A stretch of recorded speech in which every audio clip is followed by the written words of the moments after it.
Hey everybody, I'm Matt Weafer, Executive Chef at the Campbell Club here in downtown Owensboro. Thanks for joining me in the kitchen on Hometown TV. Today we're going to make a Sriracha grilled swordfish with Cecil Farms Delicata squash. This dish is going to be packed with flavor. We've got some awesome smoky bacon, fresh basil, heirloom tomatoes. Delicata squash is perfect for the summer to early fall season, and of course, fresh swordfish. I'm going to cook the swordfish on the grill. I'm going to go ahead and dry it off first just a little bit, and that's going to help caramelize really well. You don't want to put wet fish on the grill because then it steams instead of sears right off the bat. So we dab off that little excess moisture. I'm going to hit it with some kosher salt and some fresh ground black pepper too.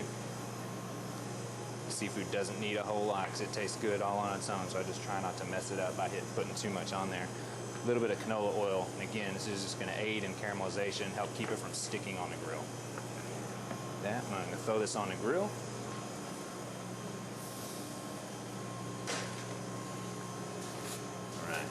Swordfish is one of my favorite fish. It's meaty, it stays tender if you cook it nice and right.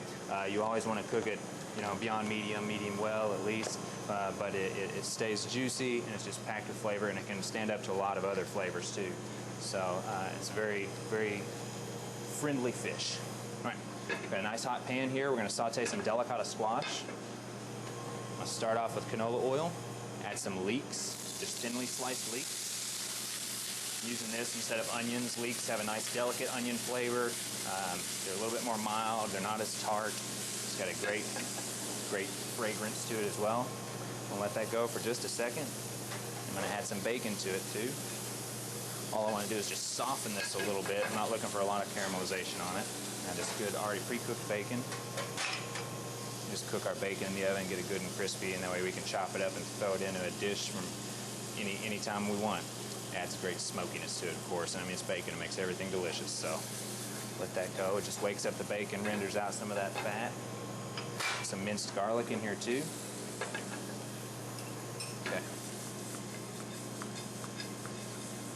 Once garlic is minced up like that, it never takes long. This is a pretty quick dish. Like I said, we're using Delicata squash, which is a winter squash. It's very similar to butternut squash or acorn squash, but the difference is it's smaller, it's easy to peel, it's easy to cut. You can scoop the seeds out. It's not like butternut squash where you need a hacksaw to get into it. Just about anybody can cut this open. What we've done is we have par cooked this butternut squash in just a little bit of water, and that's going to aid in cooking this quickly. It still takes about 20 to 30 minutes to cook it all the way and get it nice and tender, but by blanching it ahead of time, we can cut that time down when it's in the pan. Let that saute for just a second, pick up a little bit of color. That was just salt and pepper that I added to it there. Okay. I'm going to come back with a little bit of white wine.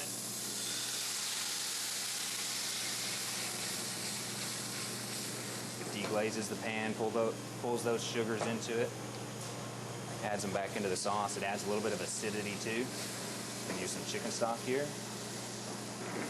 I like a lot of broth in this dish, so I'm going to add, because when I put it on the plate, I want the juice to kind of run all over the plate, because I'm going to add some Sriracha to this as well, and that broth is going to soak up all the flavors of the squash, the leeks, the bacon, the garlic, and a little pinch of oregano in here too, and the broth is going to be one of the stars of the plate. When you cut into the swordfish, it'll fall down and just soak up all those awesome juices.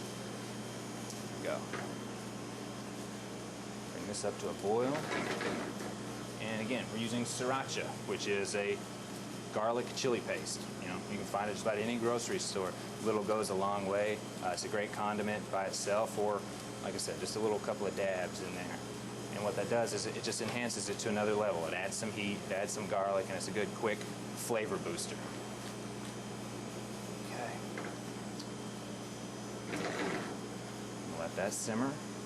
Basically, it's going to bring that to a boil. Going to reduce the broth by about half, and then that'll be pretty much ready to go. I'll finish it with just a touch of butter to add some richness to it. Now, we're going to move on to heirloom tomato. This is from Cecil Farms. It's called Mr. Stripey. It's sweet, juicy, delicious. It's the end of the summer season too, so it's probably the last one of these that I'm going to see for a while. So I want to use it up when I can. You can see it's this beautiful yellow and red. I'm just going to slice into this, and this tomato does not need much done to it at all. So all I'm going to do is I'm going to slice it, Hit it with a little bit of basil, olive oil, salt and pepper, and that's it. I'll set these off to the side. We don't need much. Okay. Let's give it a quick marinade with the basil and the olive oil. Fresh basil, can't beat it. The fresh basil pairs really well too with the squash and the bacon, of course. Basil, pinch of salt and pepper.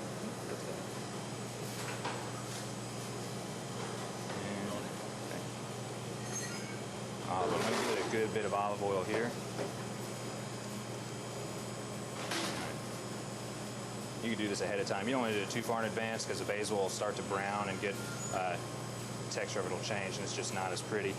But 10, 15, 20 minutes, that'll be plenty to really let that basil soak into the tomatoes. Salting the tomatoes too will pull the juices out of the tomato, and then what you'll get, so you can already see it happen a little bit. We've got oil in here, but you can see the little bubbles of tomato juice, and the salt is pulling that juice out, and it creates a natural sauce in there. It's like a quick vinaigrette. You don't have to do anything to it.